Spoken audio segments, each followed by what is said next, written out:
Bonjour tout le monde, bienvenue à une autre vidéo de peinture acrylique. Cette fois, on va faire quelque chose de spécial.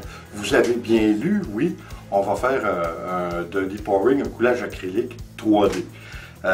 Oui, on va prendre simplement une petite cabane à oiseaux. Et puis on va faire de l'e-pour, un coulage acrylique, carrément dessus. Vous allez voir, c'est bien. Ça fait quelque chose de spécial. Ça sort de l'ordinaire, c'est clair. Hein? On fait un abstrait sur un abstrait en 3D.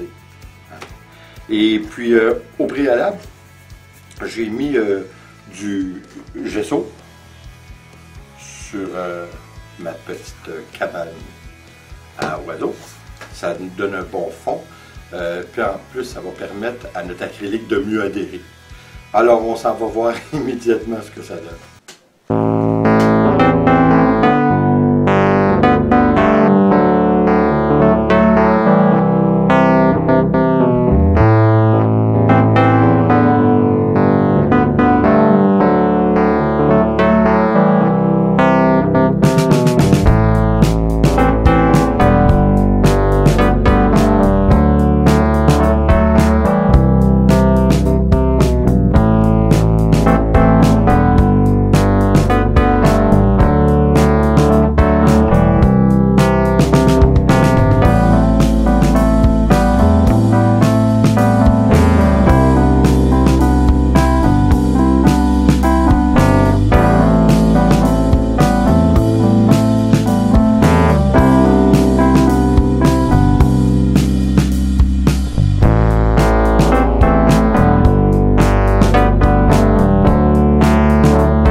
Bon, eh bien, c'est terminé. Comme vous avez pu voir, il me restait beaucoup d'acrylique. Alors, j'ai décidé plutôt que de la perdre, parce que à chaque fois, souvent, il me reste de l'acrylique, et puis je mets un couvert dessus, ou je mets un saran wrap, et puis une pellicule. Je finis toujours par le perdre. Fait que là, j'ai décidé, tiens, tant qu'à en avoir qui restait en masse, j'ai dit, on va faire une autre toile. Alors, j'ai pris une toile qui me restait, une 14 par 20. Mon Dieu, je n'étais plus sûr là où je m'en allais. Mais avec l'acrylique qui me restait, si vous avez remarqué, j'ai mis beaucoup de silicone. Parce qu'évidemment, là, je voulais donner un effet différent de notre maison d'oiseau. Je pense que c'est réussi. Vous allez voir encore une fois, comme avec tous les travaux qu'on fait de peinture et d'acrylique abstraite, vous allez voir que, surtout qu'avec le silicone, à chaque minute qui passe, à chaque seconde qui passe, la toile prend une forme différente. C'est ça qui est très intéressant. Hein? C'est tellement le fun de voir ça changer sous nos yeux. C'est vivant. C'est des molécules, puis les molécules travaillent, puis ils prennent des formes différentes. Ça change complètement. Là. Vous allez voir, je vous ai montré là, une fois que c'était fini de faire, puis évidemment, je vais vous le montrer semi-sec et puis complètement sèche. Vous allez voir, c'est incroyable comment c'est beau avec les cellules. Par contre, je suis obligé de vous dire, comme pour la petite maison d'oiseau, je vois pas pourquoi qu'on aurait eu besoin de cellules. Je vois beaucoup de gens qui font ça puis qui mettent des cellules. C'est beau des cellules, mais est-ce qu'on a vraiment besoin de mettre des cellules dans tous nos travaux de coulage acrylique? Pour moi, là, encore une fois, c'est subjectif, là, mais pour moi, je trouve que c'est pas d'à propos à tous les travaux qu'on fait. Je trouve qu'il y a beaucoup de coulage acrylique qu'on fait, que c'est beau, aziz, que c'est beau comme ça, que ça fait plus fluide, qu'on n'a pas besoin de cellules. Encore une fois, je vous dis, là, c'est très subjectif, mon affaire, mais pour faire la différence, on a fait notre toile avec beaucoup de silicone. Puis vous allez voir, ça fait beaucoup de travail, parce qu'au début, on dirait que ça reste quand même assez uni et terne, mais elle prend des formes qui sont vraiment belles. D'ailleurs, mon épouse a déjà trouvé la place pour. Fait que je pense pas que je vais garder longtemps, puis que je ne l'annoncerai pas sur Internet. Pour ce qui est de la cabane d'oiseaux, vous allez voir, ça aussi, c'est très bien, c'est sobre, mais encore une fois, je trouve que c'est une couleur appropriée pour mettre à l'extérieur, pour une petite maison d'oiseaux. Alors, je trouve qu'encore une fois, c'est très intéressant de faire du 3D, vous savez. Je pense qu'on va en faire plus. Il s'agit que de trouver des objets pour le faire. Si vous avez des idées, écoutez, partagez-les, dites-le moi, puis on va le faire, on va faire l'expérience ensemble, puis on va voir ce que ça donne.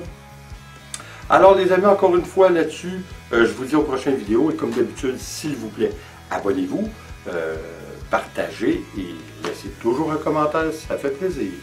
À la prochaine. Ciao.